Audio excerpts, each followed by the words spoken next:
উম্মতের আমলনামা খুললে যদি দেখি আমার উম্মত নাফরমানি ভরে আছে, যদি দেখি চুরি ডাকাতি জিনা ব্যভিচার মদ সুদ কিস্তি, সেজদা নাই, নামাজ নাই, বন্দিগি নাই, আমি তখন আমার মালিকের সামনে কেমনে বলবো, সুপারিশ করবো?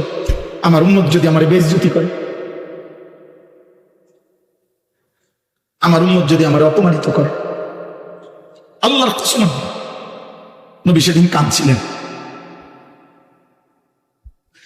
তোমরা বলো বাবা, প্রিয় ভাই, প্রিয় সন্তান, প্রিয় বাবা, বলেন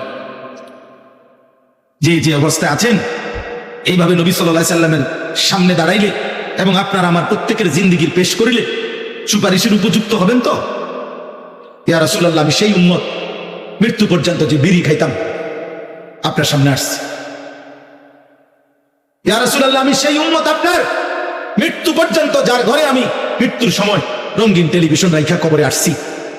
আমি নাটক, সিনেমা, নর্তকী ছবি আমার বিবি বাচ্চা দেখতো, আমি এটা রাইখাই এই অবস্থায় আমি কবরে আসছি। আপনি সুপারিশ করেন।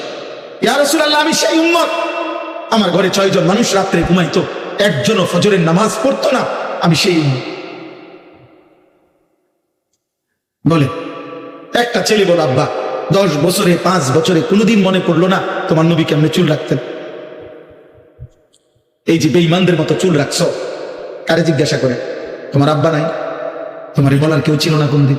আফসোস, আমার খুব মায়া লাগে ওই ছেলেদের জন্য।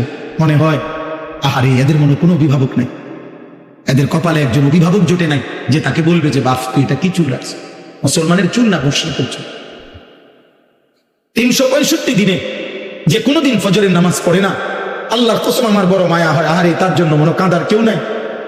এই ছেলেটার জন্য একটা মানুষ হয়তো জোটে নাই যে তাকে বলবে কিরে আব্বা তুই মুসলমানের ঘরে জন্ম নিয়ে একদিনও ফজরের নামাজ পড়ে না।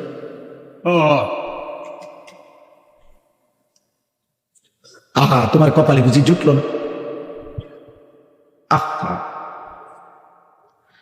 আফসুস বাপ, দুনিয়া ভোগ করা, ভাত মাছ চাল ডাল, নারী ছবি, জিনা ব্যভিচার, লজ্জাস্থানের চাহিদা, পেটের চাহিদা পূরণ, এইটুকু তো জানোয়ারেরও পূরণ। একটা কুত্তাও তো খায়, ঘুমায়, পেশাব পায়খানা করে। একটা কুত্তারও তো যৌন চাহিদা পূরণ হয়, কুত্তারও তো বাচ্চা হয়, কুকুরের বাচ্চা হয় না? তো কেমনে হয়? যৌন চাহিদা পূরণ না হইলে কি হয়? এটুকুর নামই যদি জীবন হয়, এটুকুই যে খাইয়া দাইয়া ভালো আছি, পেশাব পায়খানা করে ভালো আছি, জিফুত লইয়া হুজুর দোয়া করেন খাইয়া দাইয়া আল্লাহ ভালো রাখছে। খাইয়া দাইয়া কিতা ভালো রাখছে? খাইয়া দাইয়া নি ভালো আছেন? মুসলমান বুঝি এটা কয়? তো গরু ছাগল কি খাইয়া দাইয়া ভালো নাই?